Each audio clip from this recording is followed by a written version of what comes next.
launching a new initiative, so I'm trying to do some pilot work with it right now.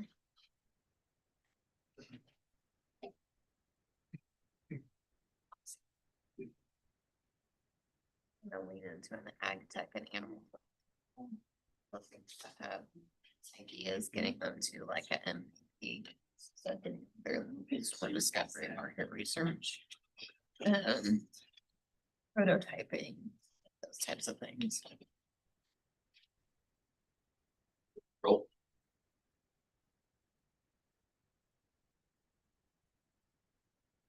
All the June 30th the directors meeting to order.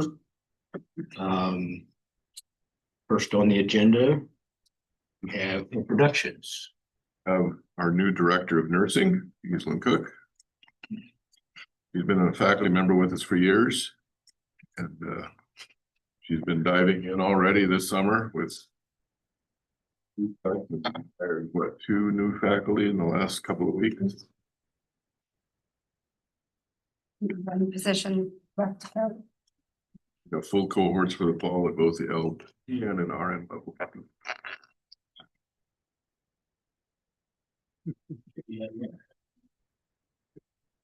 Thanks, Earl. Handed me an agenda revision for the general agenda, so I guess we'll get to that. Consent agenda. Everybody had an opportunity to review the board minutes and the register for previous month. And if so, are there any questions or comments? The partnerships and outreach update, we'll put together something for August for the full summer. So that you guys don't have that tonight, but you will. An organizational update. Changes take effect tomorrow. Neil will become Assistant VP for Institutional Effectiveness under Josh. Laura Wise Cook, our Director of Financial Aid, will become Dean of Student Services. Rachel, Director of Innovations. Learning Innovation. Yeah. Got a flurry of title stuff lately. Beth, Adult Ed, is going to the testing center. Drew is yeah.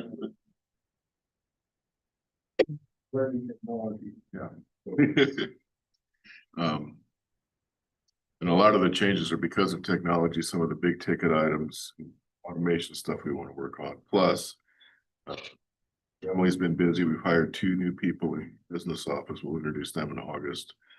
Both were in the military, and they've jumped in real fast. We're still looking for 1 ADN, 1 CNA, and replacement of Susie, as we call it. We're gonna try it. I've got the new biology teacher this fall will be working on cloning.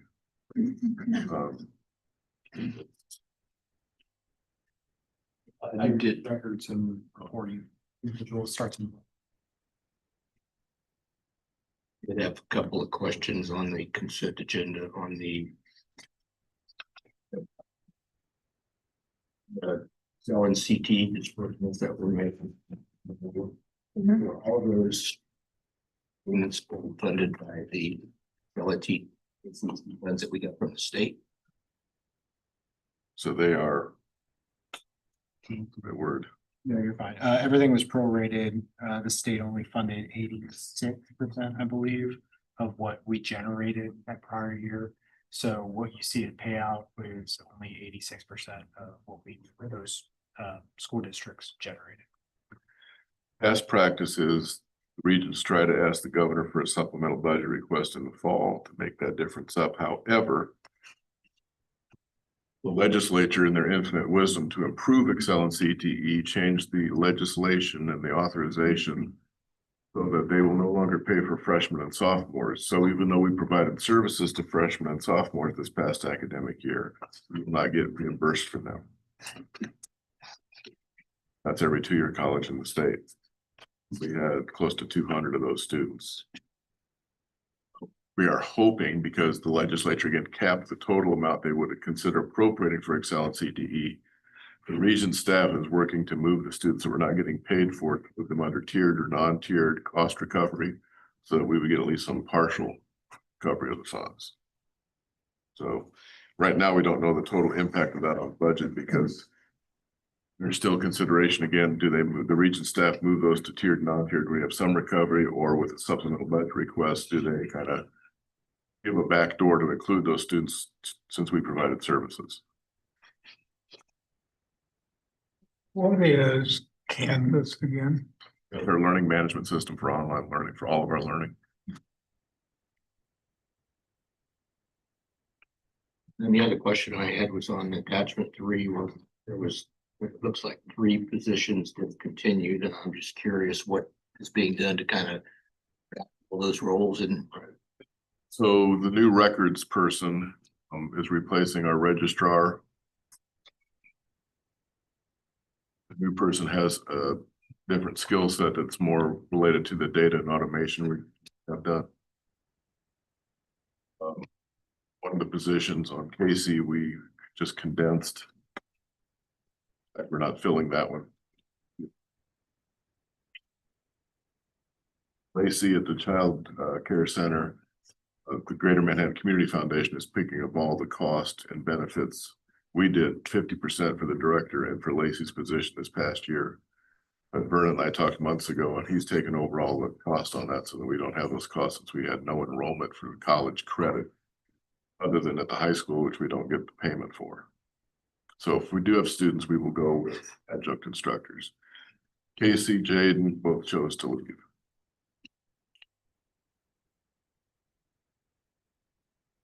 Okay. Any other questions on the consent agenda? Oh, sorry, I overlooked partnerships and outreach, attachment 4. That'll come later. We don't have an attachment. If there's no further discussion, I need a motion to approve the consent agenda. Move to approve. Motion and a second. All in favor, say aye. Aye. Okay, general agenda. Finance. Emily? Yeah. I'm up. So we are still, this is only showing you on our cash flow income. What we've posted through March, we're still a bit behind just due to staffing on posting things into our account. So we're getting caught up and we will be caught up here shortly. For our 2, like Jim said, our 2 gentlemen are catching up quickly. We made it's the same. Sorry, the next page, Josh. This one, you will get a new one at the end of, I'll do one here tomorrow. So this one will get updated with the next quarter. The next board. And those trend lines are typical this time of the fiscal year, because the new state appropriations will get portions of those in late July. So last half of May, 1st and all of June is always when the actual cash accounts dip lower, although we're in good shape with reserves. And I will say from where we're sitting right now, it does look like we will have a pretty decent carryover into next fiscal year on our budget. Is there a big change between 2025 and so far 2026 in the building higher education fund due to the ARPA funds that were paid? Previously, well, then we didn't have to make payments earlier. No, the payments just started last August.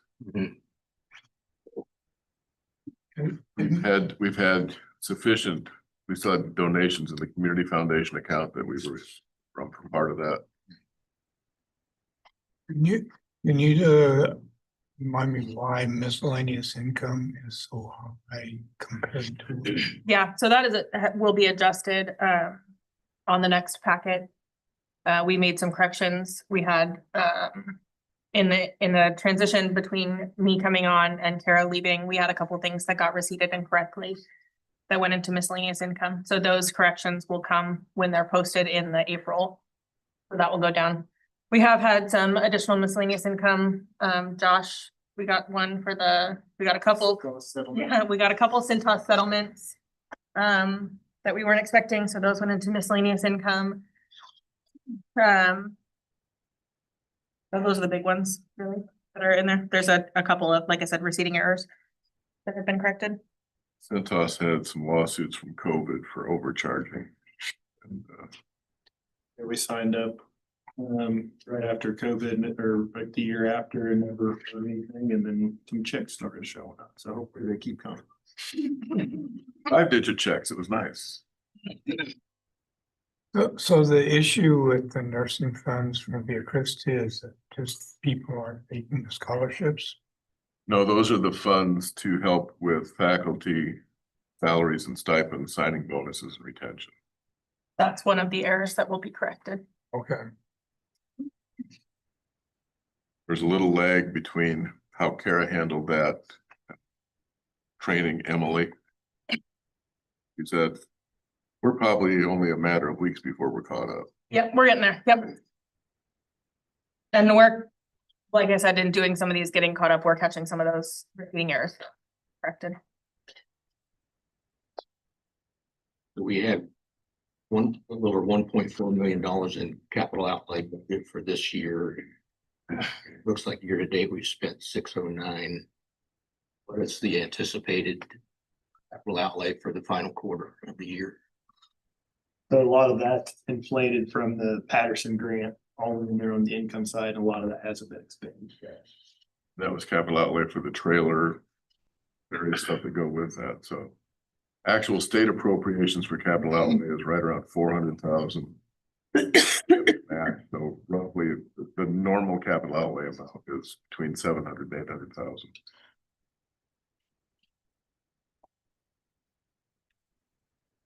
Emily, you want to talk about the budget? Okay, so here is our proposed budget for next year. We are still waiting on the negotiations to come through and get settled there. So this reflects what our current proposal is for negotiations when you look at expenses. With that, do you want me to talk about what we offered to the negotiation? Oh. So that reflects where we're at right now. Like Josh said, on the income side, we did split out the capital outlay and the Patterson grant at the top of this, so you can see those separated out a bit differently here. Yeah. And then our Excel and CTE, we estimated a little bit less than what we had last year, based on some of those changes. Our interest income is a little bit higher just because we're doing well with our money market. We haven't had, or with our money market and our reserves accounts, we haven't had to dip into our reserves accounts yet. So we expect that to be steady and continue to go. Like I said, from where we're at right now, we will be able to carry over that remaining operational contingency of 400,000 from last year again. And then Chris had a little bit extra in that CTE income that we will be able to carry over for the next year as well. We have a tentative agreement on negotiations with negotiators for the faculty. But they come back first part of August, under the new report. They will be meeting at like hoping typical past practice with us, of course. Once they ratify that, then our next board meeting, we will bring you a recommendation to approve the bargaining unit agreement, and then we can finalize the budget. We are looking at the last 2 years, we have not given salary increases, we've done stipends. We are planning on providing increases this year. When you look at other big changes in expenses, the facilities, technologies, and contractual services is one bit that took a big jump. That is because we are contracting out a lot of our cleaning services anymore, and that was an increase, a pretty significant increase in our contractual services. We're also looking to add some additional technology resources, which will go into that bucket as well.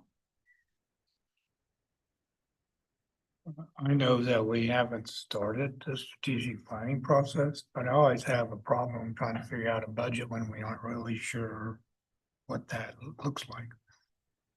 Well, it's coming later in the agenda. So, I mean, I don't know how to, quite frankly, evaluate what this does versus where we think we want to be as we step through to the next couple of years. And again, 80% of our costs are on personnel, so it's pretty fixed. The good news, the state reductions in appropriations are not 17% like it was the year before. Same time, we did raise tuition, so one of the reasons the budget looks pretty good is because we are anticipating a significant increase in credit hour on the growth of student enrollment. The unpredictable that we're working on, and as part of the strategic directions, is what we call professional learning. It's the non-credit of helping people get credentials, licensures, other skills, so we can accelerate them into the workforce. We have seen growth with that without a ton of investment. I think we grew by what, 50–60% this past year in that income. So that's the main focus of planning for during this next academic year, is how we can jumpstart that. You're going to hear some proposals later in the meeting that are some decent investments for us for you to consider that help move some of the needle with that strategic directions. The other one that I would point on here that took a big increase is that lease and loan payments. We had been paying interest only on our loan, and that changes. So that increase is in that 294,000.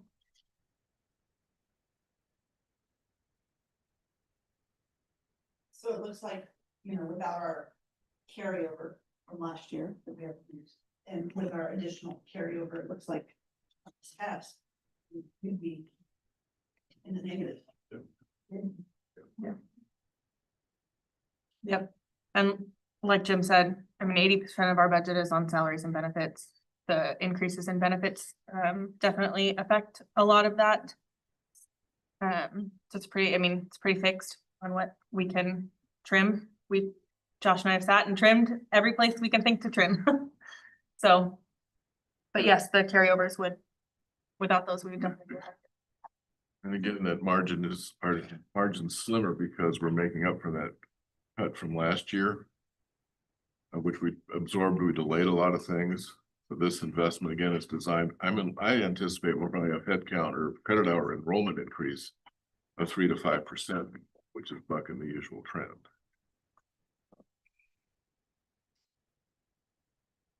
It's always interesting here. It always is, but we've never had what we have back in reserves, not counting the rollover. And again, we made the adjustments with nursing compensation. We asked your permission to go into reserves if we needed to. We didn't have to. So we're always trying to see how do we squeeze this, but we want to be very transparent about where we believe the funds will have to go. The biggest unknown right now will be the tuition and fees income in both the fall and the spring. The biggest jump will be in the fall because that's when we'll see most of the enrollment growth.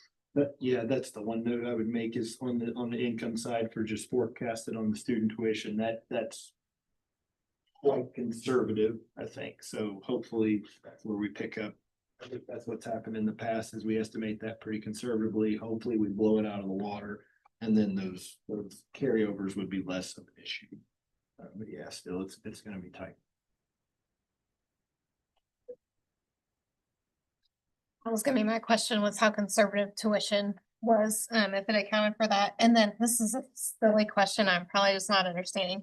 Why is it, I know the tuition is going up because we raised the rates for it, but then why is the credit hour? The credit hour was a typo on, I noticed that. Oh, I noticed that, just when we were looking at it. Okay, Yeah, that's. In past years, we've based the budget that we present to you on, I think, 8,500 credit hours. Mhm. I'm going to be totally shocked if we're under 10,000. Because nursing's full, HVAC, electrical's already full, automotive is full. Plumbing's getting close, welding's getting close. And again, those are, and the new computer program, both electrician and computer programs, that's all new enrollment we never had before.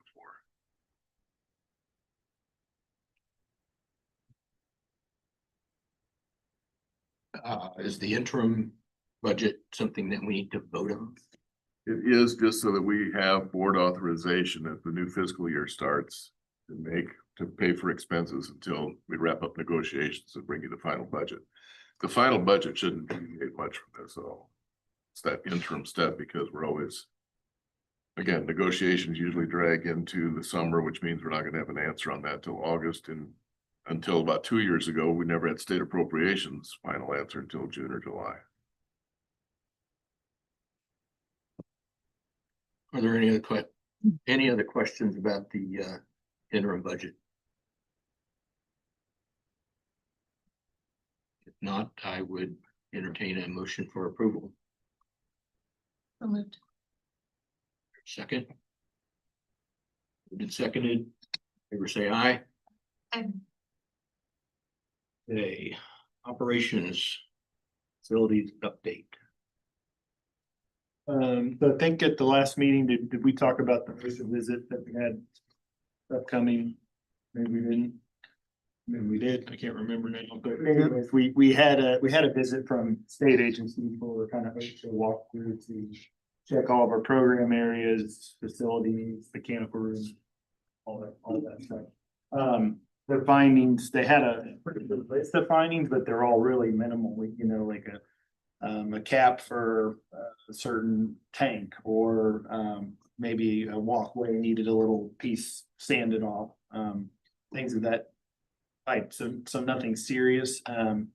We got that list sent back to us, and then our facilities person Al worked on that list every day, got everything taken care of. We sent back proof of that list to them, and they were happy with it, signed off, and have sent us our completion letter. So that's wrapped up and completed. Jim mentioned the computer support program today. They got their new furniture installed over there. It went out really nice. They have really nice workstation set up for them.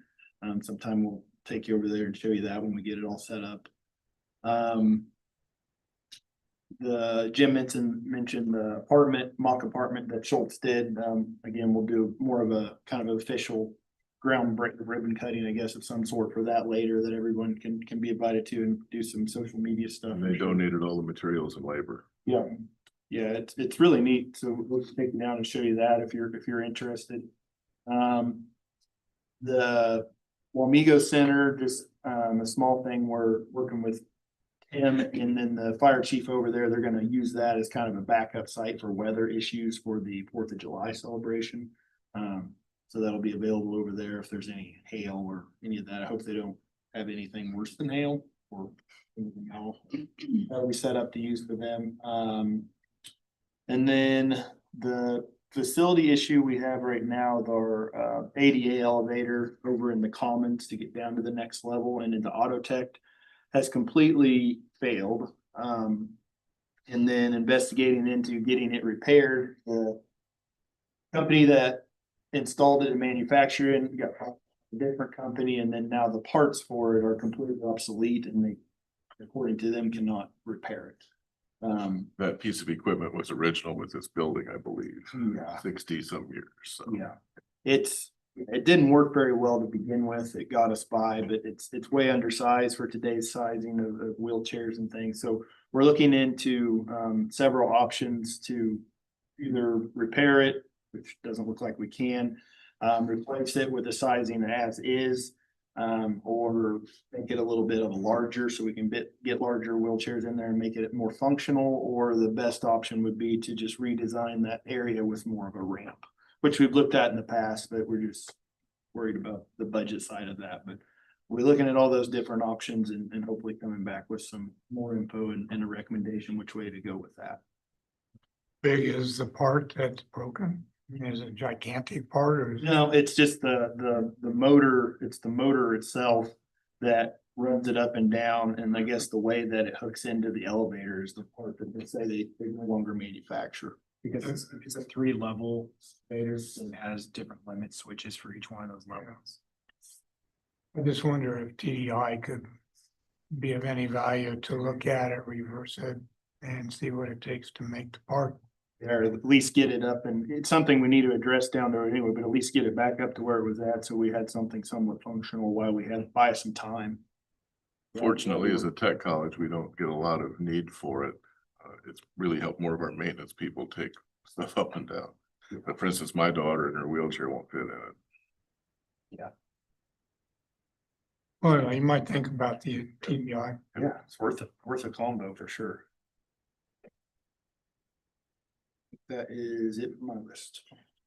Is there on any ongoing fallout or expense associated with the storm a few weeks ago? I know you had some issues there. Minor, biggest part was on the west end of the main building, where it did get into the TLC, where there is some carpet, but and everybody jumped in that was around and took care of it.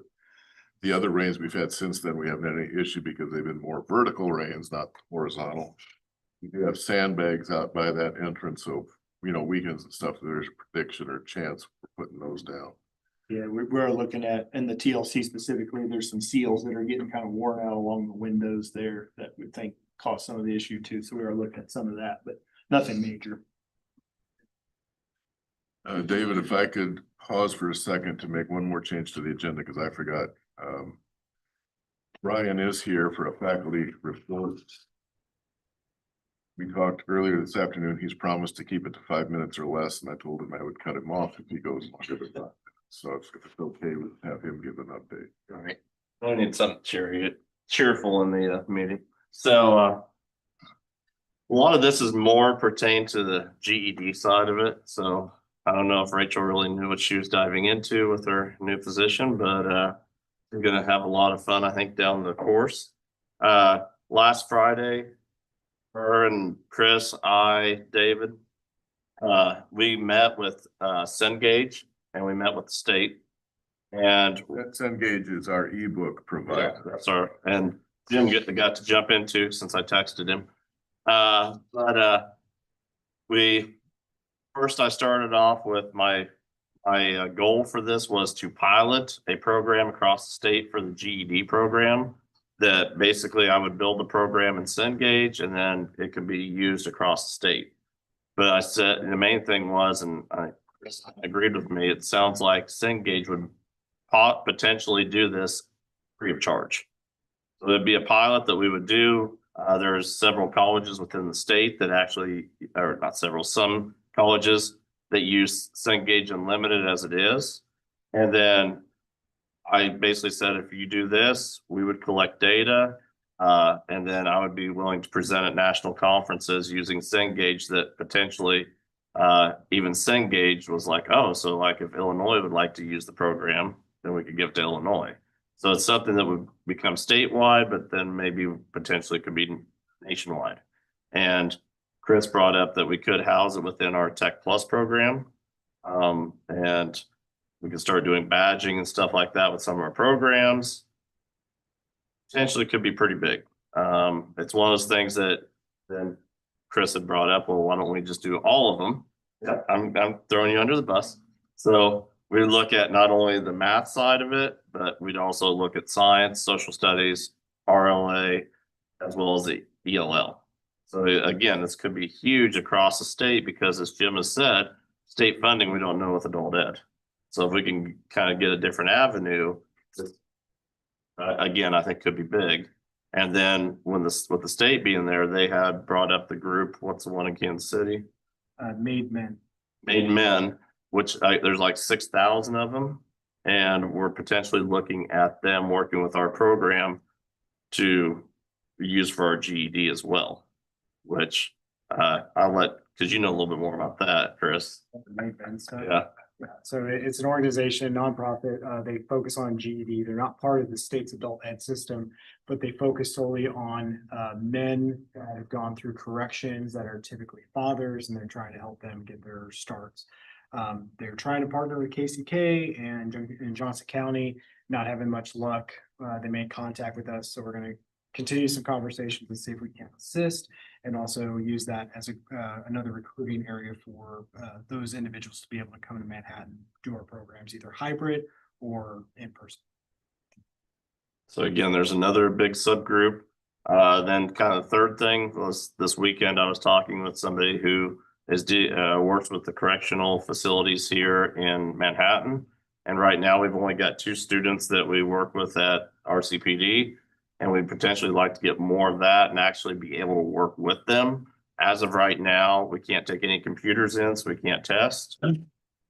Our instructor, when they go there, I guess it's just junk. There's no room, there's no, like the last time they went, they had to go wake up the inmates to even come to class. So obviously didn't start class for about a half hour late. So, but just wanted to kind of give you a heads up. So if you hear some things coming on the railway, what I was really surprised with when we met with Cengage, they said it seemed very potential was there. They talked to their CEO. Later that afternoon, they said, well, we've got a meeting with the CEO July 7th to try to get this going.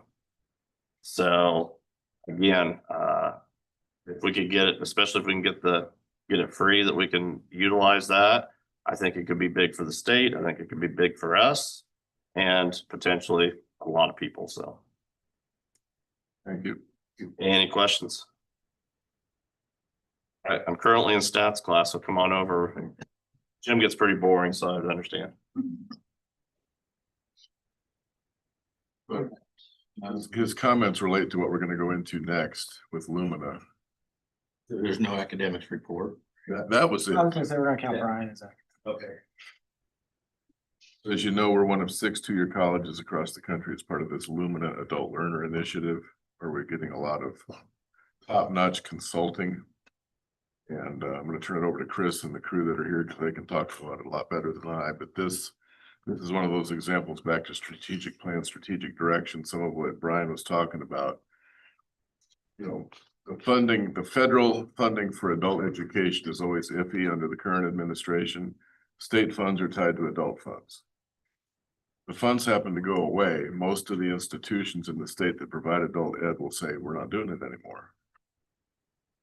That's wrong for a couple of reasons. That's a significant clientele of people that need help, but it also creates opportunity if we can figure out a revenue stream. These folks working with the Lumina Group come up with some pretty cool ideas, and they're going to share a lot. This is one of those areas where it would take some significant investment on our end to look at some marketing and rebranding, but it's what could really help power the future of the college in being more than just a college. Okay, Chris, take it away. Sure. Attachment 7, I do apologize. I think I added about 500 pages by accident. I should have put the link for all the RFPs into the memo, but it's there for you all. I did bring some folks with us today that have been really helpful and very close to this project. Jim pretty much summed everything up. This would not be possible. This has been a fever dream of ours for years and years and years. But being a part of the Lumina project, being able to reach out to adult learners and have that potential of reaching over 500,000 folks all the way from Iowa, Nebraska, Missouri, and again in Kansas, has really helped open our eyes. We've been working with a lot of good advisors with Strategy Forward. We've been working with a lot of professionals through College App to really help define our brand, our messaging. If you've seen our ads on TikTok, Facebook, Meta, all these things, great, you're in our catchment. If you haven't, then you're probably not the folks that we're targeting, because we're able to actually do some very focused targeting now with a lot of our marketing pieces. That being said, with Strategy Forward, their whole purpose with us is to really define what the brand is of Manhattan Tech. James talked a lot about we're going into more of this non-credit professional credit side. So having more conversation on that. How can we expand past Manhattan area? Because we now have the capacity. This building unlocked a whole lot of things for us.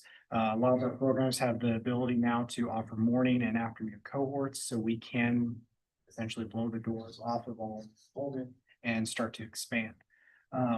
With this, we put out, I don't even remember what month it was, May. We put out an RFP for local and any firm to submit a proposal to help us with that.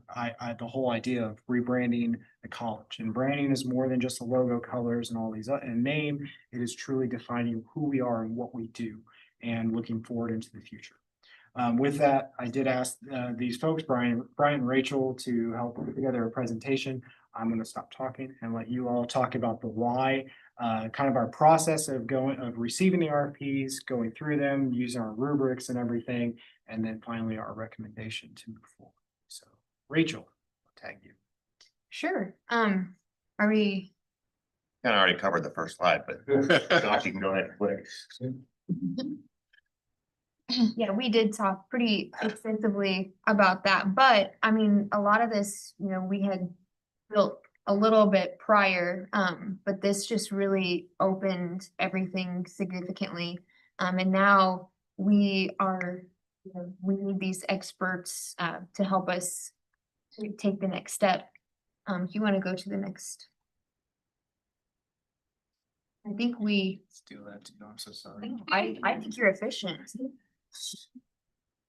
Well, the one thing is, the folks that are talking through this project are talking about colleges where they've already done this. So this isn't pie in the sky. There's tangible ROI with this process. Correct. And for those of you who followed along with us for the last 11 years, I've gone from paper grand ledgers to actually using our system in this building. And we've gone from the pro tech and study management to the college, and now how do we maintain the college, but we're college. That's truly what this does. And there's a lot of great examples that we've been exposed to with Great Falls and Montana. Thank you. Just that's a phenomenal example. And all these companies that I think we'll go through, all of them have really extensive history with higher education institutions, which is great. But with Strategy Forward, we were very upfront with them, with the help of Jim and Pamela, to say we're outside the box as it is on our own. So we need somebody that can help us that's outside the box too. And so we started working more Rheingold and KW2. Next slide, Josh. Thank you. They really specialize, they have higher ed experience. Rheingold also does a lot of the AACC, American Association of Community Colleges, group that's nationally known. So obviously they're part of higher ed, but they also do a lot of the MBA projects. So anything that you've seen like breast cancer awareness projects and all these other logos, even international pieces, they've been a part of, and they have a huge team that are just great. I'm going to stop talking. I've been nervous about this like all week thinking about this, and I know I shouldn't be, but it's super fun. This is where I've won. All right. I love the passion. I mean, Chris and I got here about the same time and it's kind of been on my mind ever since then.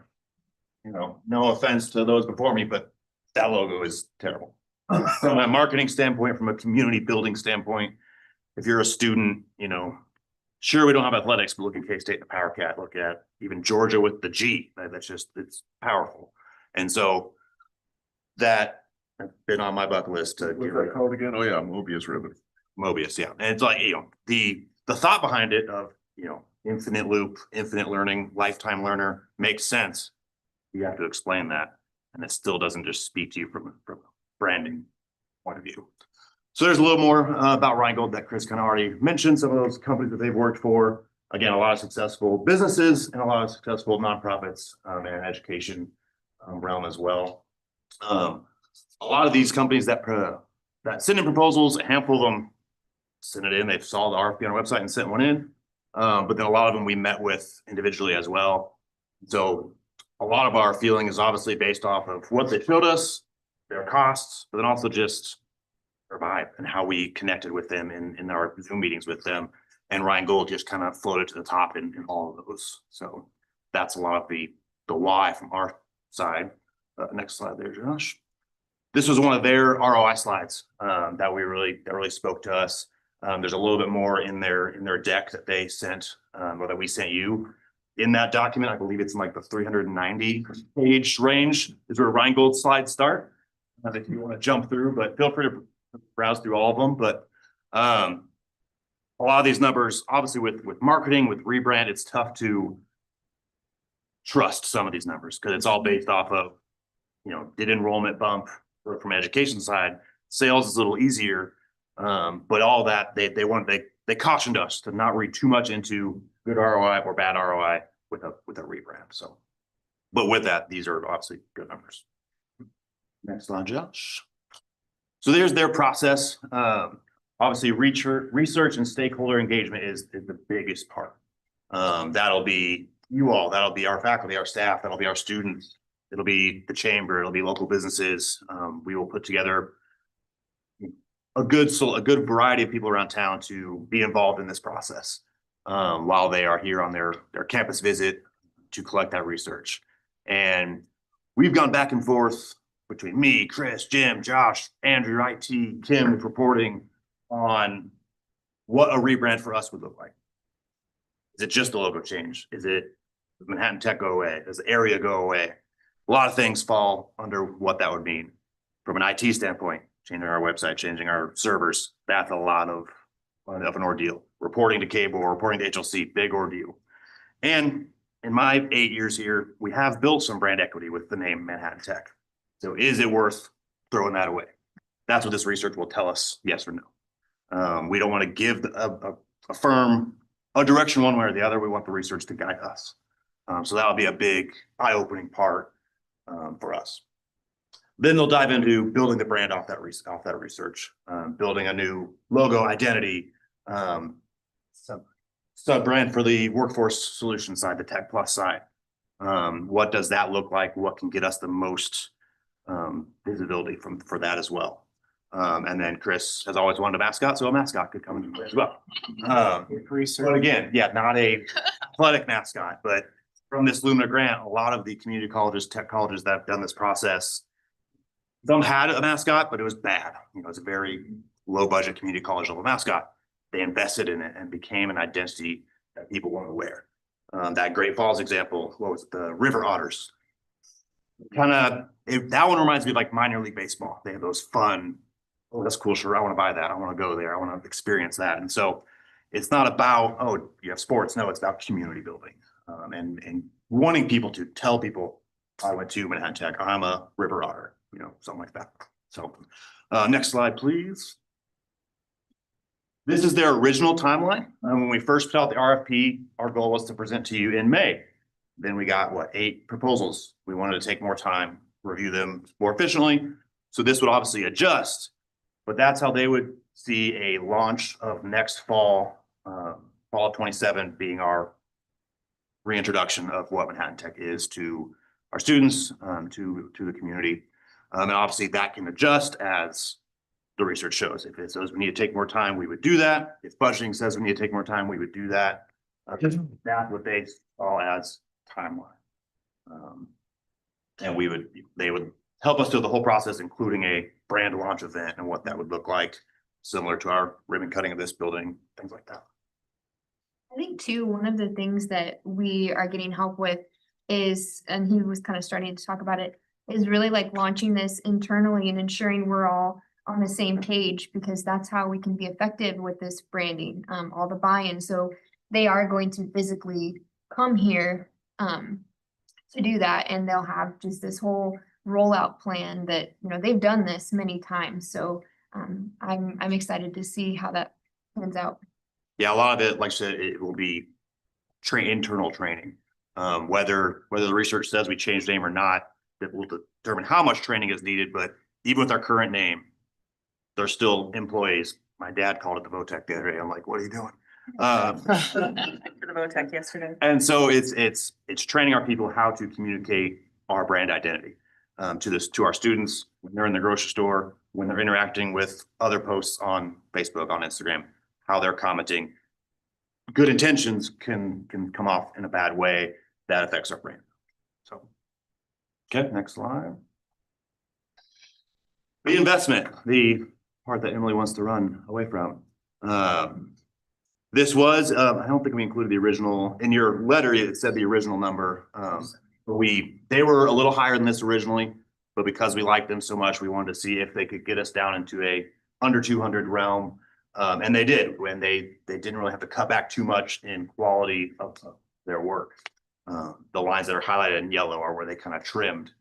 And in your packet, it has a kind of a description about what they felt about those trims. But they kind of fell in the mid-range. If you can look back at the other slide of all the proposals, mid-range of the quotes.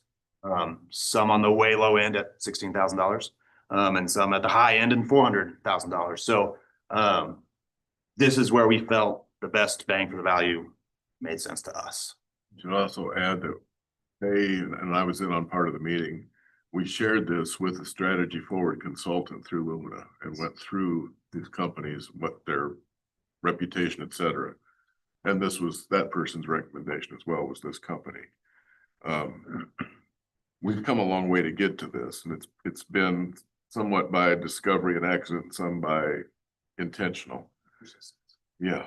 And I should also add that Rachel and Bryant at in-service they did a mini survey with our employees just to start finding where their perceptions were. And it was real interesting. Some of them were very open to some possibilities. Others were really in that trade school mentality. All of this is designed to stay true to our vision and mission. It's not changing that. It started as how do we put together a good brand and strategy for this parallel component, the professional learning component. But they harped on me enough. I agreed, if the data comes back, the evidence is there that we need, different logo, different name to some extent. But again, if we go to that, there's a lot of legal and political things to go through. But we want to see what the research says and bring it back to you. This is a major leap for this college. This means that we believe in what we can be, not what we've been. So the bid from this company is not the low bid by any means. They did real good diligence, a ton of diligence, and talking with people that have used them, and again, the Lumina experts to make this recommendation. Pause and see what questions and comments you have for us. Have you considered the cost to replace everything that's good? We've started putting looking at when we built this building, what did that sign cost? What did that sign cost? That kind of start looking at that. And from like me and Andrew, because Andrew knew a lot of the numbers from this stuff, it's tough to do a phased approach because if you change your name, you can't leave that up. But it might be that comes down, we don't replace it right away. We would prioritize which signs get replaced. Then, the monument signs on the roads, that's just a panel, put a new sticker on it, and that one's replaced. Same with the big one down here. The whole structure doesn't have to go anywhere. You just replace the logo. So yes, we have started looking at those numbers and putting that list together. But that can be, the big budget items can be spread out to make them look nice later on the road. But pull that down, patch, paint, that's an inexpensive fix for short term. Changing the entire name of the college, that is a bigger lift. That takes a lot more discussion because we'd have to go through the legislature, the regents, our learning commission, yeah. So that's, I'm not gonna say, I don't think we can do it. If the evidence is clear, fine, other colleges have done it. I keep envisioning this helps us identify that sub-brand, if you will, that subcomponent that's gonna really drive a lot of revenue clients. So we can say it's this powered by Manhattan Tech. And 90% sure our maroon color won't go away because furniture is expensive and we did a lot of maroon furniture. We're not gonna, maroon will stay, maybe a secondary color, it changes, but maroon is probably gonna stay. Then this is like unrelated, but you said something earlier about like expanding the reach. I'm thinking about like my nephews are on the cusp of probably heading to a technical college. What makes them come here instead of stay local to where they're at? Like, Sure. And there's pros and cons with our approach. The good news is we don't have any out-of-state tuition. All students are the same tuition rate for us since we don't have local taxing authority. So oftentimes we are very competitive, if not lower, than other places in other states. And to consider that. Our performance is one of those. We get people, especially linemen, from surrounding states because they know they can get the training here at some of the best in the country. And the companies back where they've grew up are ready to hire them, but they send them here to get the training. So part of it's reputation. Over the years, when we had the Title III grant and came through COVID, our ability to do the hybrid work where we can do so much of the lecture, a lot of the tutoring, a lot of the demonstrations online, adding this building, some other changes we've made with facilities, we're in a bit better position with some of the programs, not all, but some, where people could come here for a shorter period of time, a weekend, a week or so, demonstrate the skills so that we can verify they've earned the credentials, do the testing with our RTC. Again, we have better capacity to do that than we ever have. We've changed a lot of the operations, and I'll even jump to that AFIT group that we're a part of. We've been meeting for the summer with other colleges or other institutions that are part of that. And I've been sharing like, yeah, you know, we have a Cert A, that's 1 semester. We have a Cert B, that's 2 semesters. And if you give us 2 years, we'll give you the associate's degree. And you would think that's like the most groundbreaking thing ever, that we actually have exit points for students if depending on their time. And that would be a good selling piece too, is like, yeah, if you can come from August to December, you're gonna get all those base level skills and we're gonna introduce you to some employers. And then if you want to continue, you can. If not, you're gonna have a heck of a good job to start with. And if we do it on the professional learning side, not for academic credit on the front end, there's no such thing as service areas or anything like that legally. And so much of that, let's say you come and you get your welding certificate from us in just a matter of a couple of weeks. Later, if you want college credit, we can do that through prior learning assessment, which is a valid accredited way to do it. So we're trying to play to our strengths. Again, Patterson with the VR experience, what we can do with that, help guide a lot of the remote learning. We have more options than ever. And just as an overall, I mean, just in the last 4 or 5 years, sure, our head count's about 1,200 students, but we're literally touching about 4,000 to 5,000 individuals between the testing center, the trainings, the customized stuff for businesses and all those other areas. So that's another big driver that we're moving. Jim, do you want to talk about your revision to the agenda that you handed me before the meeting? And Sure. so that everybody's aware of what it is Yeah. you're trying to accomplish here. I think most people have it, but it's not. For this particular item, we're asking to add this to the agenda. At the end of item 1, little I should say. In consideration of advancing the proposal to implementation with approval to request financial support from the MATC Foundation and or to use reserve funds if necessary with the necessary repayment investment plan if we do use reserve funds. The total cost of the project is about $200,000. It's over 2 years. So part of that would come out of the new fiscal year coming up. Part of it would come out of the next fiscal year. John's our liaison to the foundation. We had a meeting a couple weeks ago. I did not ask them to do anything at that point, but we went through our accounts. They're in position where they can help if they choose to do so. So I think if you want to proceed with this, this recommendation is something we could take back to the foundation trustees and say, can you kick in something toward this? Similar to the nursing compensation increase, we asked for permission to use reserves. We didn't have to. The budget seems tight, but again, it's very conservative. And the ability to spread this over 2 fiscal years gives us a pretty good buffer to make it happen. Yes, I like to, first of all, but don't misunderstand when I go down some road here. I like this and think we need to do it. I look at this as an operational function. And I'm not a big fan of foundation funds being used for operations. So I look at, if you can move it, we'll have it in our computer, but we've got 2. I have a hard time looking at series 1 and series 2 and remembering what those are in our reserve. We have 2 million. And so 1.5 in reserve plus the money market. 1.5 as of today in the reserves and 600 in the money market. So I always look at these things when they're operations is we should really as a board consider how we take it out of reserve and get it paid back more than the foundation, but that's a question for the whole board, and then it would be a question for the foundation. But I'm not clear in my own mind that this is a foundation.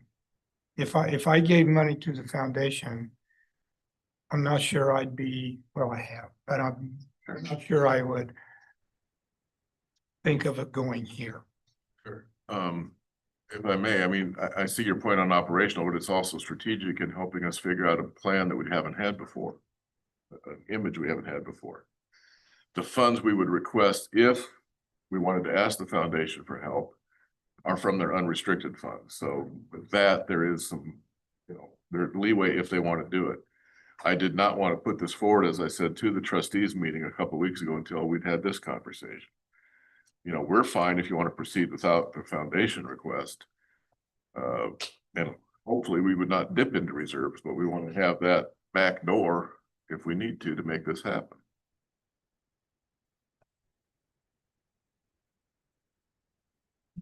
Thoughts from a foundation perspective? I mean, we don't. Well, I think the comments are kind of right on target. I think that monies for the foundation ought to be really structured in a way that I think individually impacts students, whether it's through scholarships, I think with building, in terms of improving the quality of life of those. Not saying that changing the logo and stuff isn't important. I just think that you have the resources, in your reserve fund. And I just think that maybe that's a better place for it. Again, this is the first time I've seen all of it. Yeah, me too. So Jim, are you basically seeking a motion to proceed forward with the proposal from Rheingold for the full amount? With the realization that if we need to use reserves, we will, but again, we can split the payments over 2 fiscal years. Let's get a couple questions before we put the questions out there. With the proposal itself, the funding that has the phases to it, are there, because it's a lot different to say, hey, we're gonna keep Manhattan Tech, we're gonna keep the colors, and we're just gonna create a new logo versus saying, we're gonna take the maroon as a secondary color, change the logo, change the name. Those are very different scopes of work to do. So their proposal that they put up there, is that all encompassing no matter what decision is made? Or is there a cost savings or additional expense if there's, depending on what that scope looks like after the research is done? More until this is all encompassing, right? Correct. And so how, because I asked a question similar to that to one of these firms of when a company or a higher education place comes to you, something like this, how often have you seen research come back saying, nope, don't do anything, you're good? They said never, because if you're thinking of this, there's obviously some internal thoughts that this could help. But yeah, that's a very good question. The man hours, the labor for them to then do research on what name would fit. If we decide not to change the name, maybe that's less hours. Maybe the timeline could change. Maybe the bottom line could change. So that's a good question to ask them. Once we get through that research phase. But we did ask the Lumina, the strategy forward consultant, because I don't lean in favor of the entire change. I like the sub-brand component. But as I talked with her, the idea is let them do the entire research to see what it comes back, because if it's clear that this change will likely lead to better results, we don't want to be blind to that. And I said, 'cause I have a big fear of, if you want to change our name again, we have to go through all the legal, political, yada, yada, yada stuff. But if that means we can ramp up and become more regional and or national in scope of what we can drive with revenue and students. Right. Yeah, and I think if it is decided that we want to stay out of the foundation for this, which I mean, it makes sense that I think Emily and I with the carryover and the conservative estimate on the tuition, I think are pretty confident in the timeline of this being laid out over 2 years. I think we're pretty confident we can pull this off. And for me, this would be my baby. I'd be watching over it. And once we get through that research phase, if it's determined that it's not a full blown everything, obviously we'll go through the contract. We'll make sure that it's all there. And if there's a reduction, maybe that would be where Right. I don't anticipate cost by any means. That's kind of my biggest concern in all of this is like they're proposing a whole thing with a launch at the end versus saying, okay, let's get through the research and understand like what the scope is, because it could come back with something that's not even feasible. And why move forward with that unless you've come to terms of like what you can do versus what isn't feasible, like you said, the colors and things like that. Like those shouldn't, like, if it's not feasible, we should be pulling that out of, as part of that. So it feels like the research needs to be done before we can And go through the whole proposal piece of it. we've met with them twice now, and they've said both times that as we get through the research point, there's a flexibility to that. So either timeline could expand if it is something bigger, or if it is maybe something smaller, then we go in that direction too. Back to. But yeah, we'll definitely review contracts and everything before signing. And then that was leads to my second question with the timeline. Is the goal to launch it in conjunction with the semester starting no matter what, or will you launch it as soon as it's ready to launch? So Jim's worn off of me a little bit, and August of 27 is my ambitious timeline to do all this. Uh-huh. Because my goal is by having the research done probably by end of August into September, by the fourth quarter, the second quarter of the fiscal year. Plan, kind of go forward with launching, we'll get all make major changes over the summer, and then That's where we do late in the fall, early spring, we'd have information to bring back to you about. From their research, Yep. there's two paths. One is just the rebrand with less of the political issues. But here's what they recommend if we do the entire thing. And it's not our decision, it's coming back to you. I threw out to that specialist, I don't want to lose MATC, why can't we be Mid-America Training Center? Well, MATC powered by Manhattan Tech, because I'm stupid, but you know. But again, how do we change where we realize we're not just this tech college with this 9-county service area, when we could touch even more?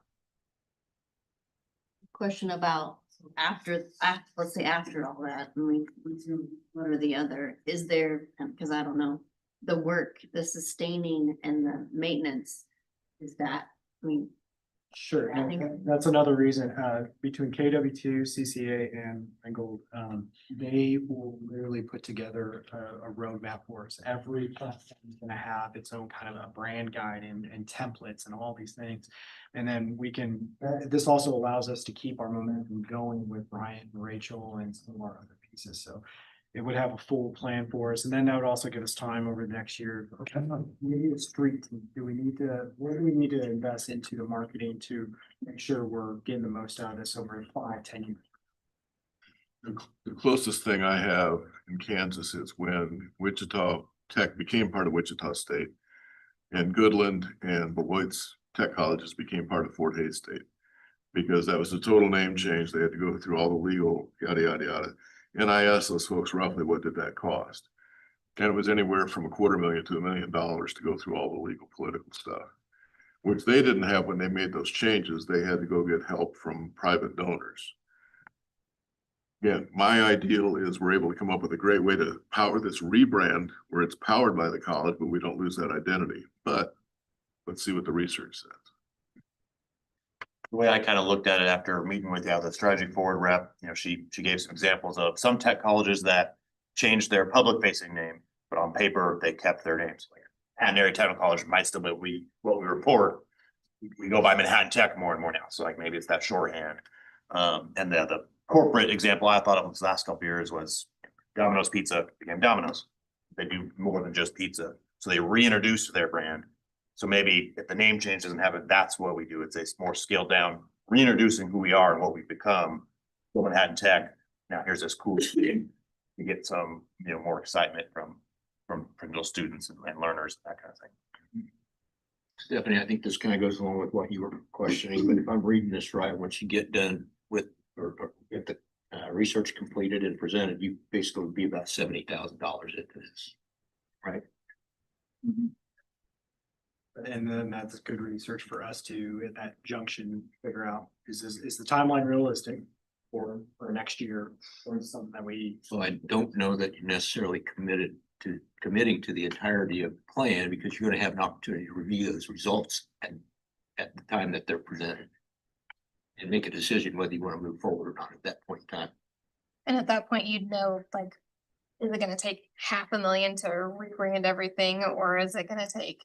Because I also concerns about, like, if we're talking about, I don't remember what the number was, 174,000 for their engagement, there's all this other budget there that we have to be thinking of is gonna have to come from somewhere within that 2-year period as well. envelopes. Isn't it in terrazzo on the front entryway? The logo and the front entry?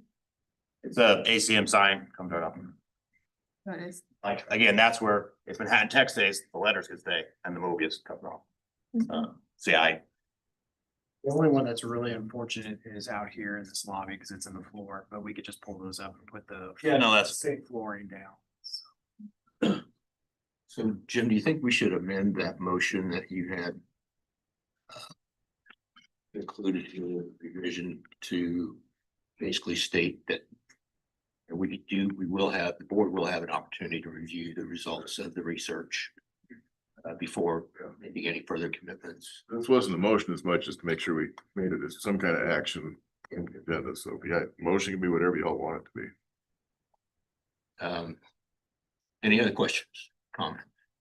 I know there's representation from the foundation board here, but you all, does the foundation have like a, I'm just gonna use the term like mission? That it kind of states that, I mean, I'm more or less in agreement with what you're saying, but I also hear what Jim's saying, so I just didn't know. Foundation is structured. We're not getting to the point where we've done any sort of strategic plan. I mean, the focus is raising money. And then use those monies for student enrichment, you know, improving the lives of those students, brick and mortar, if it benefits the student. But we haven't had those discussions. The current mission, if you will, it's in the foundation manual, exists to require resources to support the mission and vision of the college.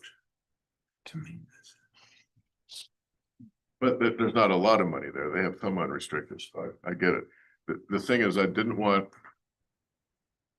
us to start piecemeal this and then keep saying now it's gonna cost this much more than what we want you to see. Here's what the total cost could be.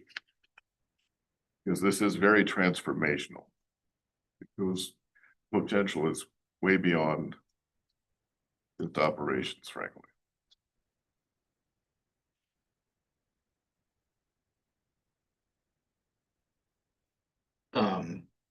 So I think if I'm hearing it correctly, that you're asking the board to vote on not only the selection of Rheingold as the provider of this service at the cost that's been identified and presented, with the possibility of accessing some funds from the foundation, but not necessarily.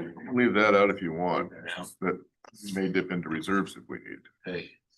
And then also adding on the provision that we will, as a board, will have results of that handed to us before moving forward any further. On the second page, if you, I think the proposed motion has most of that, if you just want to add on. This gives the administration permission to go into contract negotiations and. So if everybody understands what I just said, I will make that motion. Is there a second? Then moved and seconded. All in favor, say aye. wait a minute, I don't understand. I get the part about moving forward and that we get to review it. I'm still not clear what the motion says about funding. At this point in time, Reserve funds if necessary with But it's a repayment plan. but it's to enter into the contract negotiations with Rheingold. We wanted you to see a picture of what the total cost could be. Sorry for the confusion. would it be beneficial to revise that motion and present it all to the board? So we could vote on it by email or something like that. So just for clarity. Sure. Is that acceptable, John? Sure. So, You need to vote tonight. It's just however you want to word it. I just want to make sure that it's clear when we vote, whether we're putting foundation funds for the possibility or we are not. We pulled foundation I funds think we out of pulled it. it out of it. Numbers, attachment 7. We just. Right there. That makes sense.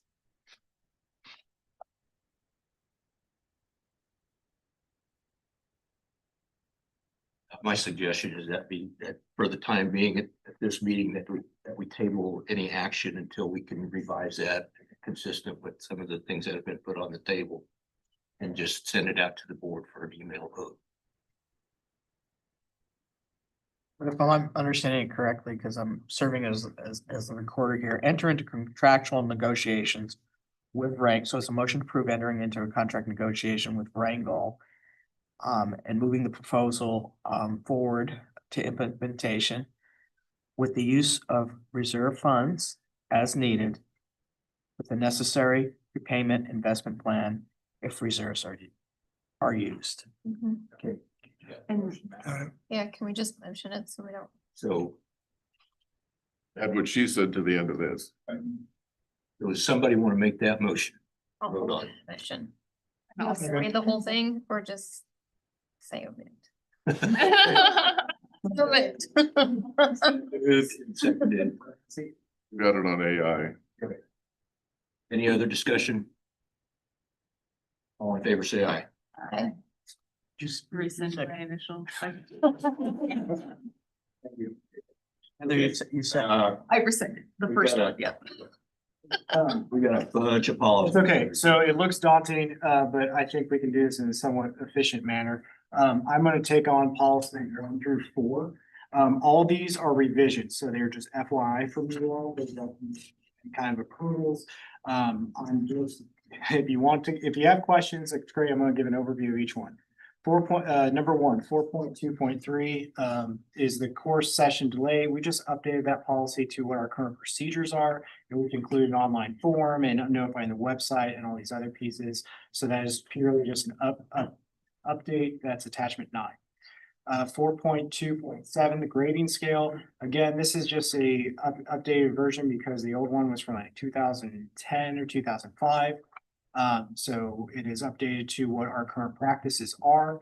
And then 4.2.9 is actually it's going to be a deletion because it was just a repeat of 4.2.7 that was specific for, I believe, nothing, but we wrapped that into 4.2.7. The last one that I'll touch on is 5.1.3, credit for prior learning. This is updated from attachment 13 to attachment 14, which matches our accreditation and our current practices within the registrar.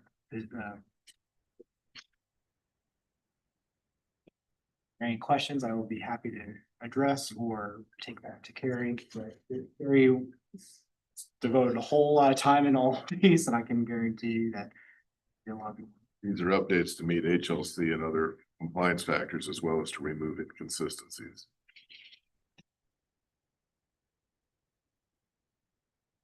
So the 4.2.9 attachment 12, is that the policy? It will be deleted.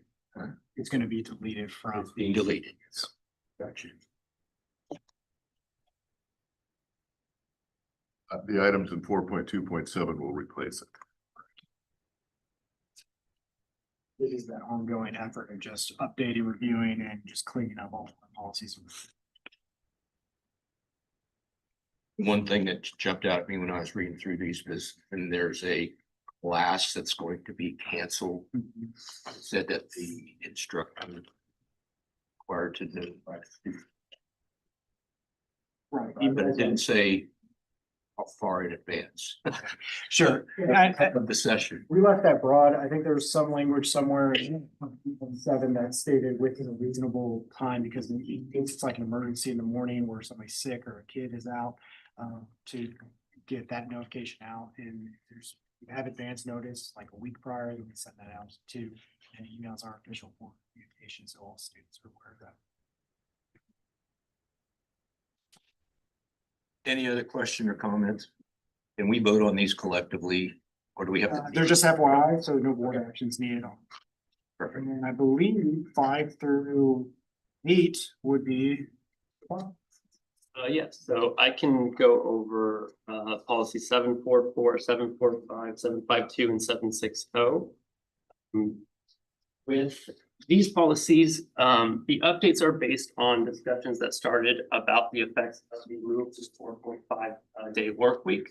As you all probably know, changes in scheduling affect changes in hours, can affect change in pay and benefits as well. And while this is something that we've done in summers in the past, we want to make sure that, you know, we were collaborating with legal when it came to the official policy statements that were going to be impacted by that change, and also just look at our policies, make sure that they were clear, consistent, and that they established useful and practical expectations and guidance for employees on those items and other related items as well. So I hope that you've all had a chance to look over those policies, and I hope that they do speak for themselves. If you have questions, let me know. With regard to the holiday benefits policy, really the only change that's happening there is that it would allow the college pay part-time employees holiday pay for which they would not be able to schedule during the work week. Since we are now reducing our work week down, even if it's just by a little bit, that does affect time that part-time employees could work during a work week. And so we want to make sure that if that's affected, that we are paying them time for any holiday pay that they may need to be owed. The biggest changes are going to be in policy 745. Here we are essentially wanting to revamp our paid leave policy and essentially consolidate current employee balances into a single balance for each employee. That would make tracking of leave time much easier for the employees and for their supervisors as well. And it would provide all employees with the same accrual rate, or at least all eligible employees with the same accrual rate. Right now, we're looking at different accruals across types of classification and position. And this was something that we had moved towards back in 2025, I believe. And now we want to go ahead and just push it into a same accrual rate for all eligible employees. This would not have any negative effect on employee balances or employee leave eligibility. So if an employee is eligible for leave right now, they would still maintain that eligibility, and it would not negatively affect their leave balances either. Overall, we just hope that it establishes clear procedures and expectations for leave requests, and that includes information on protected leave as well, and what can be classified as leave, as abusive leave, which were items that were not formally covered quite as comprehensive policy. And that was something that was helped on with. Those are the kind of the major changes for those two policies. With 752, a lot of the changes to that policy doesn't really affect anything operationalized that the policy already had established. Really, all that 752 does is just kind of makes clarification on the expectations for timekeeping procedures.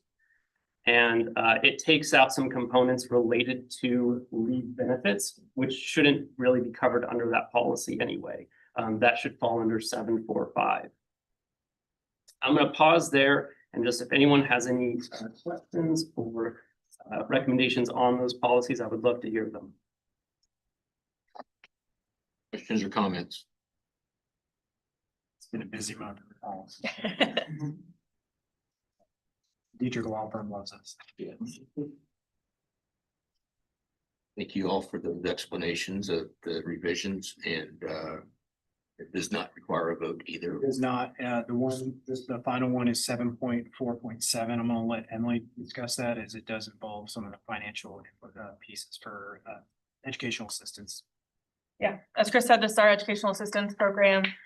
We just did some revisions to clear some things up and amend the allowed amount. So big changes in this are giving full-time faculty and staff priority consideration on tuition reimbursement, and increasing the maximum to 1,500 per individual per semester.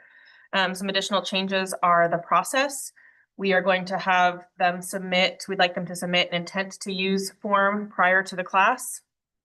And then 6 weeks from the close of course date, their grades will be turned in to get the reimbursement.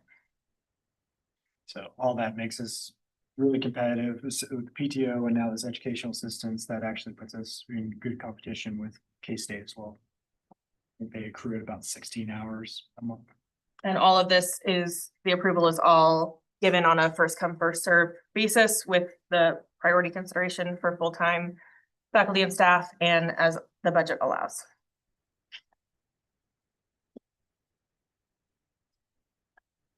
Any other questions? Okay. Does that cover everything on the policy? Thank you all. That was painless. Resource development. Yes, as we've talked about, we had another foundation meeting a couple weeks ago. I have another one, I think in August, we're looking at. Hopefully at that one, we'll have full attendance and elect officers. Went through the foundation accounts that we have via GMCF.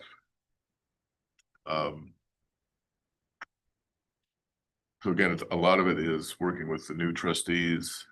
Here's the history, here's what we know, here's what we don't know. And as John mentioned, a lot of that next couple of meetings will be, okay, here's how do they support the college? And again, there is a mission statement in the current proposed manual, but that's all subject to review and changes. Anything I'm missing on that, Harry and John? I don't think so. One of the things that's been discussed for years, our weak spot, it's not from the foundation, it's more just, again, where do we commit the resources of both time, money, and people? So working on donors/foundation and on alumni. The good news over the last several years with our main database system with Genzabar, our data has gotten faster, more accurate, more clear, and more capable of being turned over into, for instance, an alumni database.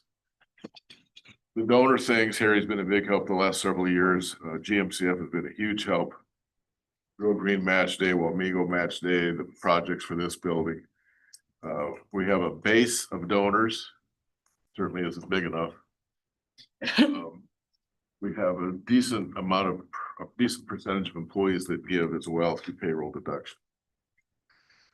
Because of where we are with software capacity, Chris is going to share with you, he's done some research on some fairly, nothing's inexpensive, but fairly reasonable software that he believes we could employ that would allow us to start putting those graduate names into an alumni database to start doing some networking. It's not really to ask them for money yet, but it's to build connections. It would also allow us to take our donor information and start targeting it for different appeals and campaigns. So I'm going to turn it over to Chris. Sure. So I apologize, some slides are missing from the packet, just their fancy slides and all the show off things. This is a really cool, it's called Alma Base. It's something that we can build into our website and would kind of float on the homepage. So if anybody's visiting the homepage, it would say, are you alumni? And you click, it would make their own account. That would put them into this database, and then they're able to interact with other alumni. They're able to see each other on maps. So if they're visiting Cleveland, they can see if there are any Manhattan Tech alumni in Cleveland to connect with and have chats with. There's a whole lot of things that we can then send out newsletters that are very broad, or we can send targeted newsletters, and they're building their own network. We would load in everything from about the past 15 years or so, which is about 6,000 contacts. With whatever information we have. A lot of that unfortunately is out of date, but at least it would be in the system. We could do a campaign to really try and drive more engagement. Along with this is also, there is a giving platform there through Alma Base, and so we could set up small campaigns and we do some gamification with it to try and drum up some support for various programs or various initiatives. And hey, we want to put pavers out on the sidewalk, or we want to do X, Y, and Z for nursing or automotive tech. We could do those more things, and we would have an audience instead of us just blasting it out on Facebook. It's really exciting to see some of these things. They have all kinds of stats. I think the main thing for the first year would just be to get involved with it, get it set up, and have something. Because right now we have nothing. We rely a lot on our faculty to reach out to the alumni or previous students, and then kind of keep them updated. Or we just get some students that come to our testing center. They're like, oh, I haven't been on campus in about 10 years. Can I walk around? And then we get some conversations. So this really helps us take a next step forward and working on those pieces. Our Genzabar main database for the student information has a foundation component, an alumni component, but it's very clunky and it's not easy to use or to manipulate. Again, if we stay with what Chris was talking about, foundation trustees decided, let's see if the EPD program wants to push out to their alums for a scholarship assistance or for help funding some new equipment. It'd be so much easier with the Alma base than it would be to try to do that with GenSmart at this point. So the total cost for the first year to get this in, or the software side, is just under $11,000, I think. Yep. While Chris would probably stand this up, the next Susie person will be involved with education and events. So we see that that person would probably really work with Chris to take this on in support of our foundation, but also alumni, so that we can start doing some, I wouldn't say homecoming, but some community street parties or whatever to invite people who went to school here. So again, we start building the connections. So initially, again, this is the amendment or the change on the agenda. This is not a motion, it's for discussion. It would help the college if we could pay either for the software or an equivalent amount via the foundation for Susie's position, one or the other. To me, it's a lot more logical to see if the foundation would support purchasing the software while we pay for the personnel. Make sure we're seeing some results before we ask the foundation to consider some support for that personnel position and or to upkeep software. It's not a huge expense, but it would allow us to make some significant progress over the next 12 months with both how we put together alumni information and reorder some of the donor information to target some campaigns. So what is the foundation's response to this? Makes sense. This is a critical piece Yeah. for our future. Gotta start somewhere, and this is a great way to do this. And I appreciate Chris looking at this, because there are many programs out there that are a lot more expensive than that. This would be a good deal. Again, I wanted to bring it to you first, so you can ask the foundation on behalf of the board to consider this. So no vote required. Doesn't need a vote as long as there's no one objecting. It's a consensus of the board. I think this is great. Is there an ambition in the future to have an alumni membership to recoup some costs out of it? Okay. Yeah, David and I have had some good conversations wrapped around that, along with some various levels like employer sponsorship levels and those kinds of things too, so. And Dave Lewis who's a member of our foundation trustees, has offered to work with us to have one of his music trivia parties. And it's not necessarily to raise money. We'd like to break even at least, but again, it's how do we start building that networking and also do some nice stuff for our employees. Thank you much. You want to move on to McAllister and Quinn? Again, this is an overview. There's quite a bit of information in your packet. We would hate this. They have a pilot project this fiscal year on prosperity. McAllister and Quinn is a DC-based consulting firm, if you will, lobbying firm. They're a very high power. Pam has previous experience working with some of their staff at some of her other institutions. What I would like is to have one of their staff members present to this board in either August or September. The next steps with working with them would be to enter into a 2-year contract. It's not cheap, but you're hiring expertise to help us go after grants, manage grants, potential more lobbying with our congressional delegation. The original proposal I got from AJ with their staff was to do 4 major proposals a year. The cost was around 135,000. Frankly, we don't have capacity to try to go after that many projects in a year. She can offer us one at 3 projects that bring the cost down to around 100,000 a year. It's a big stretch for us, but again, part operational, part strategic. When we get to the strategic directions conversation shortly, you'll see some work I've done with senior leadership. We definitely know from the programmatic point of view, our big drive is for healthcare. What can we do to expand life and health sciences? We have to go after the facility for that. DSIP is one option, but it's not the only option. A firm like McAllister and Quinn can help us put the grants together in a very professional way and get it marketed to a bunch of both private and public potential funders. Again, this is overview. Right away when I got the cost from her, I'm like, oh crap, that's 2 full-time staff people. But it's not 2 full-time staff people with their expertise. So again, this is looking at a potential investment. her presentation, she can talk about the ROI because they work with literally dozens of universities and two-year colleges, four-year colleges. Anything I'm forgetting? Yeah, again, it's a big step for us if we choose to take it. So just wanted to plant the seed with you. Thank you. Okay. Recognition of Harry Watt's contribution to resource development. That. Some old guy came up to me a few years ago.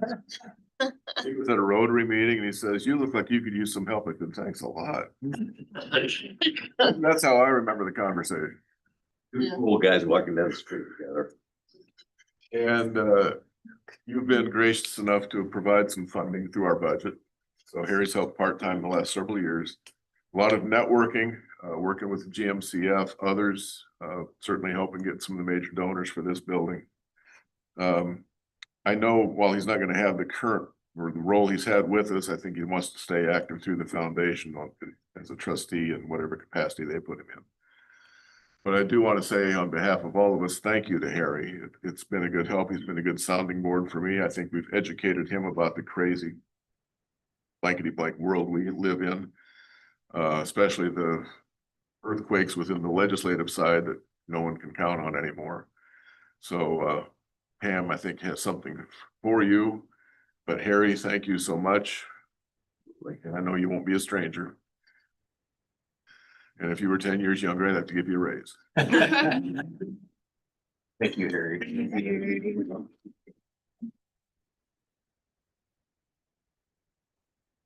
Governance monitoring report. Required report this month, treatment of people. You have the attachment. Had Peter double check it since he's HR to make sure that I told no lies. You know, frankly, this past academic year, it's been tough on the personnel side, and we have a lot of new hires coming on.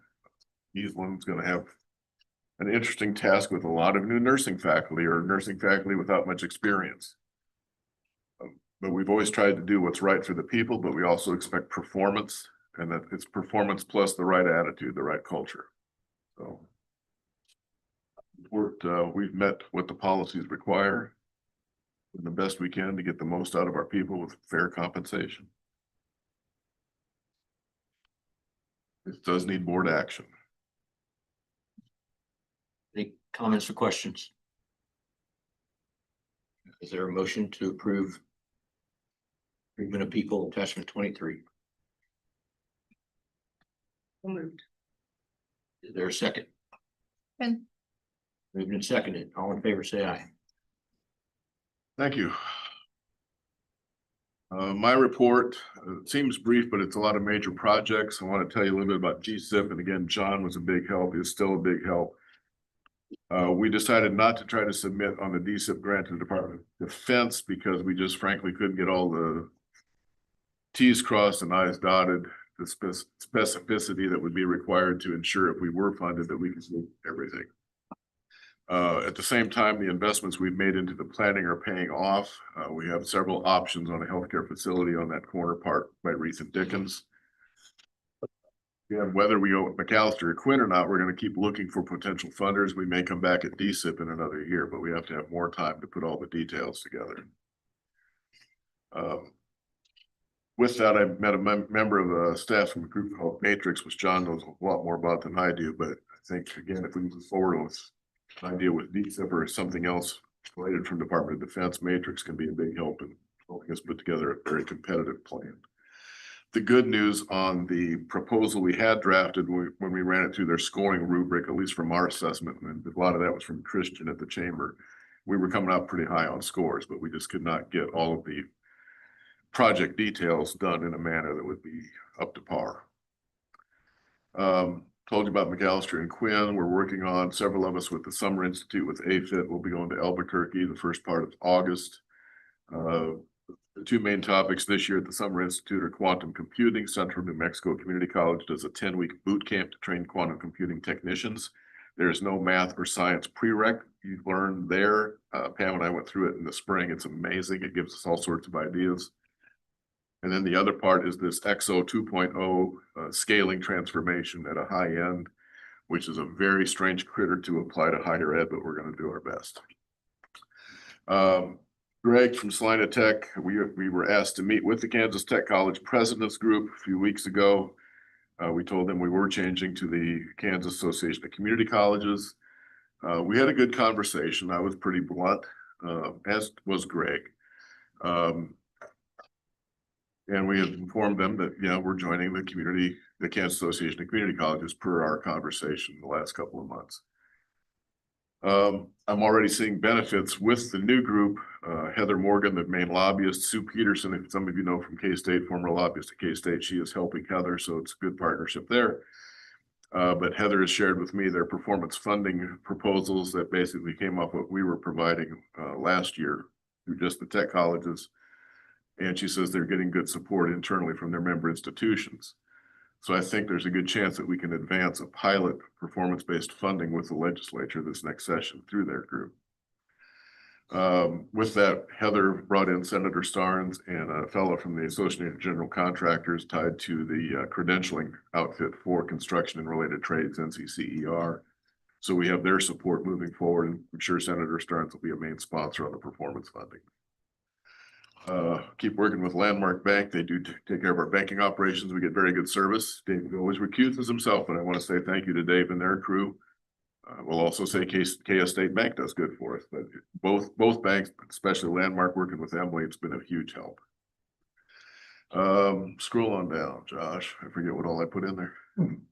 Been busy. Mentioned Lumina earlier, the foundation. Joe Newland came by. He's the candidate for Lieutenant Governor with Vicky Schmidt. Had a good conversation. He hadn't been out here before. Met with the new Brad from Flint Hills Home Builders. We're working on more with him because, again, he didn't know a whole lot about us. Last week, the Chamber of Commerce almost had to rent rooms here in the nursing clinic for beds because we had 3 events for them last week here. It was pretty cool. And then Harry and I met with Joyce Glasscock last week. She's a state director for Boys and Girls Club. They're doing a lot of middle school career exploration with VR, the same software we're using. We're going to work with her to help close the loop because there's no follow through for those students once Boys and Girls Clubs plus FFA plus YMCA plus 4-H are working with them. Again, this is something that I've encouraged all of the 2-year colleges to work on. If we work on it together, it could be a heck of another pilot that would get a lot of these students ready to excel with Excel and CTE with tech training through us. So that's the gist of that. Back to the community colleges. I did get their invoice this week for the dues. It's a little over 11,300 or something total, but they have, it's not a requirement, but they highly recommend they set aside part of the dues that we pay them as advocacy, and they request that that be paid through our foundation. So the legislature or the feds can't say we're using state or federal funds as payment. We never had that under the tech college group. They didn't question anything, but this is something that the community colleges recommend. So again, with your consensus, we may pay it up front, but then we may ask the foundation to reimburse us that part. It's a little less than half of the cost for our dues as being part of the community college membership this next year. I think actually their way of doing that's a pretty good deal so that we can say with no hesitation, we're not using state funds. But again, we'll probably process the payment earlier, and then I'll ask the foundation if it's all right with you to reimburse us that percentage. Approval. If you're all right with the consensus, because it's going to be up to the foundation to approve it via request. I didn't discuss that at the foundation meeting a couple weeks ago because we still don't have the information. What's next, Josh? Yeah, there's a copy of the informal letter we notifying the groups. So now strategic direction. So in the last couple of months, with help of John, the good help of John, we put together a proposal on expanding kind of how we work in strategic directions. We don't really do planning because things are so dynamic. So we're ready to probably get your assistance in kicking this off. We need a couple of board members to work with. If you'll scroll on down, you'll get to the summary of we did with senior admin. Oh, there we go. And through our discussions, so John, this is where you and I haven't had a chance to catch up, but this is where we had a discussion. I led it, but we had a discussion on what we see as, if you will, strategic directions or themes. The biggest one facing us, frankly, right now is capacity. Emily and her crew trying to catch up. We're getting a new records person in. Neil's working himself to death with Slate, which can promise to do all sorts of things for us with data and communication to students and others better than we ever have. Those things all take a lot of staff time on that behind the scenes implementation end. Part of it, and those of you in the business world know, you hit bottlenecks and constraints are not the same thing. The constraints can turn into bottlenecks if you don't address them. So one of our big strategic directions again is how do we focus on helping our people get the job done more efficiently and more effectively. AI will be part of that. It's not the total answer by any means, but as Emily's able to work and she'll be our first target, where can we automate some things? Then her and her crew can do other things that we haven't been able to get to. If we can do some of the same thing with our instructors, back to our student services people with student performance data, we get it quicker so we can do the analysis. Then our advisors and others can intervene sooner with students. That lifts retention rates and completion rates, graduation rates. Every time we lift that by a little bit of a percentage, even 0.5%, it's money in the bank. So capacity, we can't get any more with capability until we address capacity. Second part of that then is data. We have so much friggin' data. We could feed every family in America for the rest of the year, 5 meals a day. That's how we use it. And Kim, it's not Kim's fault. She's sitting there going, Kim's check, I mean, all the required reports to have a loan. But how can we, again, expand capacity to capability of the value of the data and what it's telling us? We're great at graduation. We're great at job placement. We're great at keeping people in the area. But how do we dive a little deeper to see some things? So again, data, but again, a lot of that. Part of the EXO transformation stuff we're working on through AFIT, it's how we get more used to and not afraid to use what they call staff on demand. We have one consultant contractual employee, the whiz with Genzabar. She costs us maybe $6,000 a year, maybe, but she can do tricks that we can't do. How do we find more of those people to do those things, enabling us to do other things? So I hope those two themes make sense. But especially from the staff side, and even we're seeing from faculty, because again, we're at a point where we're on waiting lists with some of the programs. How do we get to where we can run multiple sections? Scroll on down from the technical program side. Not so much strategic, Don. I want to give you that one. However, but still working, especially with our instructors, working with the employers. How do we improve that relationship, the communication, and the employer engagement? Because frankly, if the employers in this region see a benefit to us, they will fight a lot of our legislative battles. That's the best way we can go. It is strategic to a point because here comes AI, VR, AR. There's so much change to curriculum and pedagogy delivery. And again, a lot of our tech teachers are not teachers by training. They're real electricians and plumbers. So there's a lot more involved with helping them learn how to navigate these systems with this kind of instructional technology. That goes back to our relationship with Cengage and the one with nursing, which I forget the name of. You use Lippincott or Wolters Kluwer. But again, a lot of those have a lot of tools built in, whether it's some VR, AR, AI, but how do we help our people understand how to use that? Okay, next one now. Learners. Yeah, it's still operational, but it's also strategic because we're not calling them students. They're learners. We're learners. You're a learner. How do we invest in that?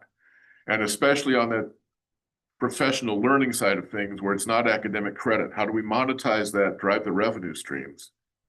But the faster we can give people skills, they get a good job, and then we can offer them the next upgrade in skills. That matters.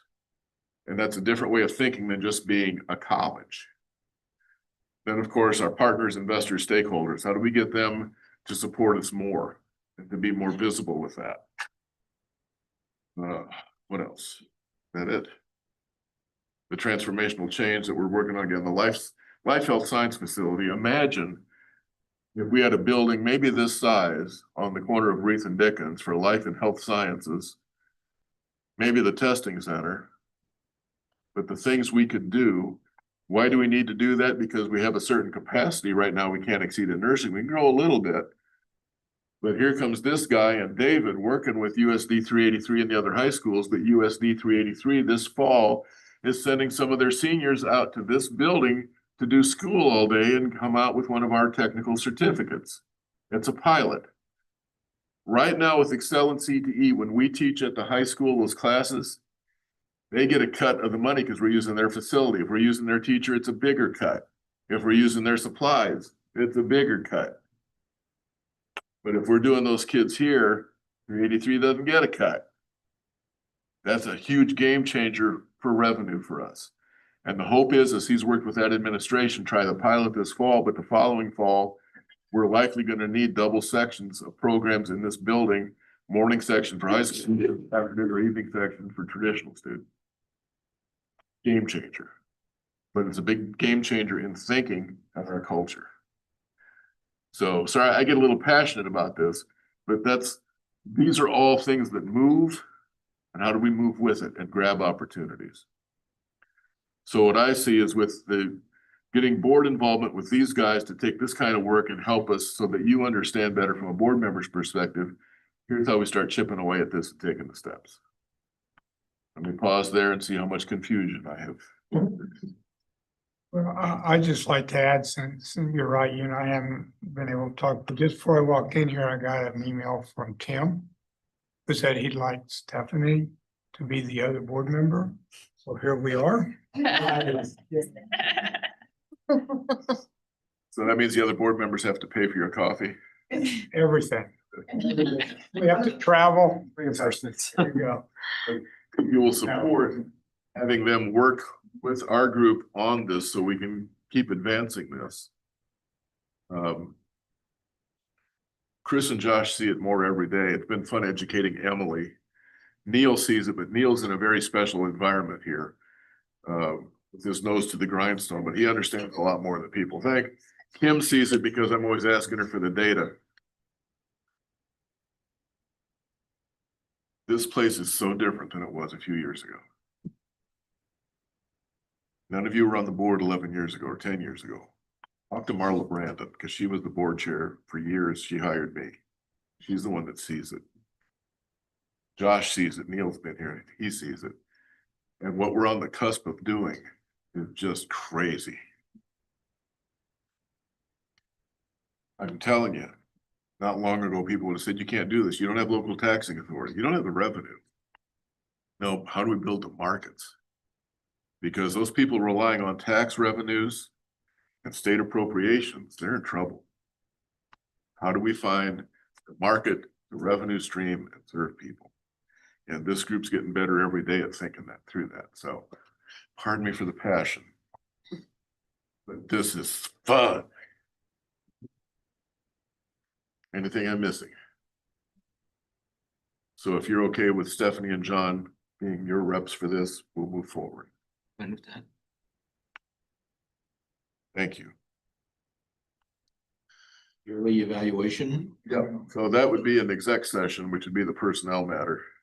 So we can do item 5 or item V first, board members. So Heather, Dan's not here, but so Heather, thank you for being here in quorum until Julie got here. Still needed. And I said this before, you've helped more than you think. And you've added a lot more value than you might ever imagine. And we really appreciate that. And I'm sure you'll continue to be an advocate for us. And I think with some of your involvement with the Community Foundation, other groups, our paths are going to cross, but hopefully you can see how we help people change their lives. But thank you, thank you, thank you. So with that, if you're willing to go into exec session for a little bit on my evaluation, we'd need to keep Josh and Emily here.